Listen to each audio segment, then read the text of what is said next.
The National Invitational Tournament, otherwise known as the NIT, has become a lesser event in the modern era, even receiving the backronym Not in Tournament. NIT! You know that stands for Not in Tournament, right? However, just mere decades ago, it was close to the pinnacle of college basketball. In 1941, Westminster compiled a 20-1 regular season record, earning them an invite to the NIT held at Madison Square Garden in New York.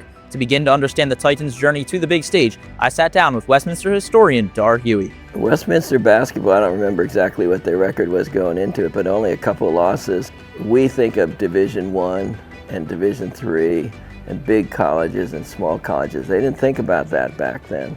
So Westminster played Oklahoma State, Oklahoma, Pitt, Duquesne, St. Francis, all kinds of schools that we thought we'd never play now. With the best record in the Keystone State, Westminster were named the Pennsylvania State Champions, featuring impressive wins over Pitt, Youngstown College, and Slippery Rock, as well as their best record since 1899. Westminster were deserving of their nod as one of the 8 teams to play in the NIT. Duquesne, a Western PA rival, also qualified, along with the City College of New York, University of Virginia, Seton Hall, Rhode Island, Ohio, and Long Island University, who Westminster would meet in the first round. Long Island University was a really prominent team in that era. It was coached by Claire B., which is very interesting. The most popular children's sports books early on were the Chip Hilton stories.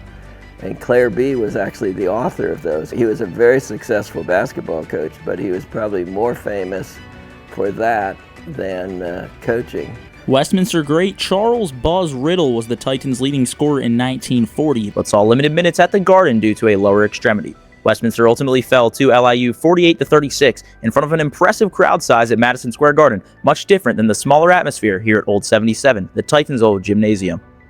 When they played their home games, they played in Old 77. You know, there used to be bleachers on the west end, aren't there anymore, but then of course people could sit up in the balcony or stand up in the balcony or lean over the balcony. To go from playing in front of maybe 250 people in old 76, it's almost humorous to say it. Apparently the crowd in Madison Square Garden was 18,500. The LIU Blackbirds would go on to win the NIT title over Ohio 56-42, their second NIT crown in 3 years. Despite the season-ending loss to the eventual champions, the trip to the Big Apple for Westminster was more than just basketball. For many players, it was their first trip away from the rural land of western Pennsylvania. The team stayed in the luxurious Hotel Piccadilly, a landmark of New York City in the 30s and 40s, and was an unbelievable experience for the athletes. They got on the buses here in New Wilmington at 6 o'clock in the morning and arrived in New York City at 6 o'clock at night.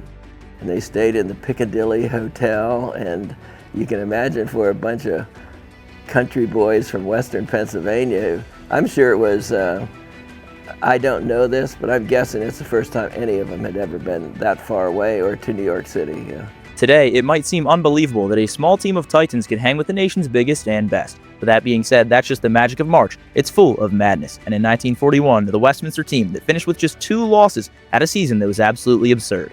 I'm Kurtz in New Wilmington for WCN's Titan Town Sports.